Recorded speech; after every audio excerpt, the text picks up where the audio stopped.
So this song, this etude, pretty much features a lot of moving chords through multiple positions in an effort to string a cohesive statement together with melodies. But it's a good example of how to play multiple parts, expanded chord voicings, and integrating single note lines in there to keep the interest up according to each section. So this is an AABA form. And let's look at each section very quickly. Starting right off with the 2-5, E minor 7, flat 5 to A7, we use kind of a question and answer rhythmic concept and chordal concept. This voicing that I'm using for half diminished is a nice voicing that uses clusters. Kind of looks like a G minor 9 voicing. But when we take the upper structure of that over E, it works nicely as a half diminished voicing as opposed to the standard. It's a little bit more of a darker vibe down here. Then we can take that same cluster voicing and move it up 3 frets for the A7. So it looks like a B flat minor 9 over the open A string. Sounds really nice. And that's a great altered voicing because you have a cluster now between the sharp 9 and the natural third. So our question and answer statement is,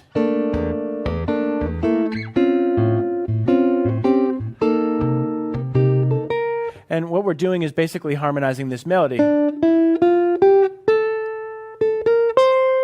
So we're keeping that momentum going. We're just finding a different chord shape for it to apply to our rhythmic pattern going. And I'll find myself doing that a lot. In this case, we're working through unrelated changes. We're going from E minor to A7 and then C minor to F7. So 2 2-5s, but they're not held together harmonically. So I think one way to really create some a cohesive motion is to keep the rhythmic thing happening, and that's exactly what's going on with the pattern of this.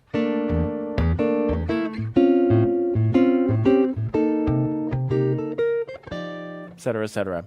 As we move on forward to the next section, bars 5 through 8, we're seeing a lot of single note lines interspersed with chords. And that's just a matter of using I and M to articulate your single note lines and then switching to a chord voicing. So for example, in measure 5, we're starting out with an F minor 9 and then going right into the single note line and then right into a B flat 13 chord. So we're going back to our traditional, claw grip here for the chord, and then going right back into IM for our line. So it's just a matter of getting accustomed to switching between that IM single line motion to the claw, where you're then going to be positioning the ring finger on the B string. So there's a lot more of that happening throughout this piece. Looking at measure 9, now we have kind of 3, we're bordering on getting 3 independent parts happening. 1 being the bass, 2 being the guide tones or the harmonic, the bone structure of the chord, and then the third part being a melody on top. So if we take a look at measures 9 right through 12, we have the sustained melody.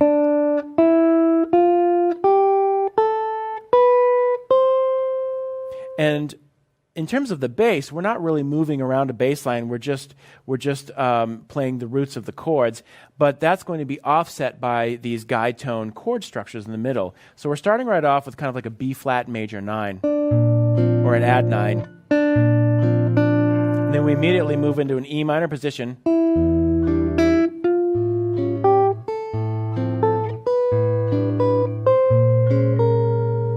So once again, we're using the same exact right-hand pattern to break up this chord. I mean, the chord is essentially being broken up into 3 parts: bass, middle register, and melody on top. And that's another way to create this 3-dimensional approach to your playing and really, have it stand out and sound like 3 different parts. So in this case, it's just a matter of grabbing the bass first, chord, with I and M, and then the ring finger to articulate the melody.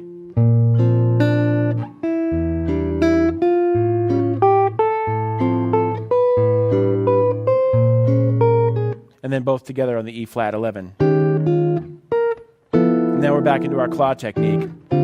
So I'll find myself using those different patterns quite a bit if I want some contrast between just static chords, blunk, blunk, blunk, blunk, this kind of thing, versus moving parts.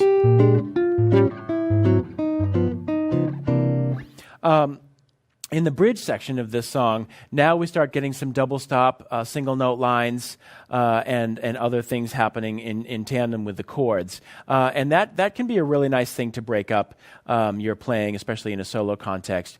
This particular arrangement uses a couple of nice substitutions. If we just look back at measures 13 and 14, we have F major 7, E minor 7 flat 5, and then in the real book, it goes to an A minor 7 flat 5 to a D7 flat 9.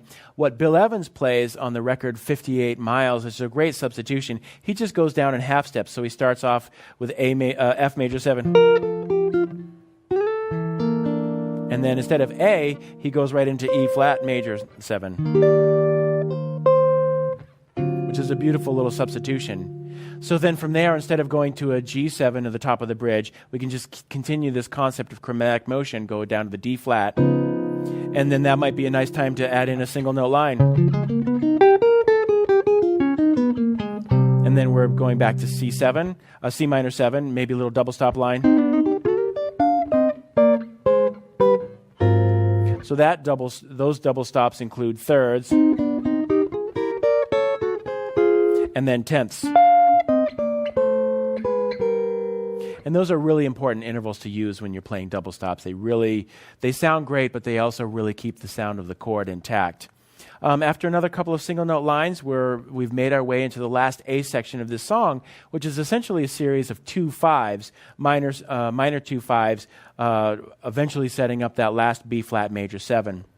So with this particular part, I return to this question and answer type of concept, the question being the melody answered by some chords. So we're quoting the original melody of Stella by Starlight here, and that's the question, and that's answered by some chords.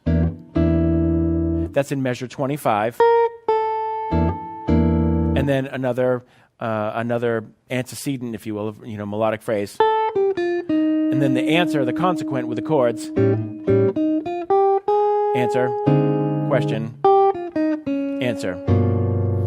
This is also an example of the sustain and release technique that we looked at earlier in the fingerstyle jazz technique section, where we really want to keep this melodic note sustained on top and then have this bouncing staccato part underneath it. Sustained, short. Sustained, maybe long there for some contrast. Sustained, short. And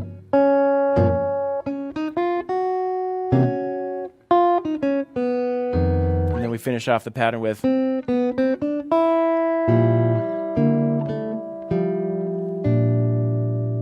And a nice little thing that you can do is try to keep that open E string sustained while you're playing these other chords. And the way to do that is to really make sure that your left hand is arched. So you have this nice motion here.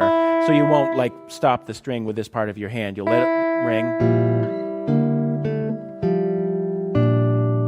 And that way, it'll just sort of hang out there on top while you play the other chords underneath it. And eventually they'll come together to create this really nice resolution to this beautiful song.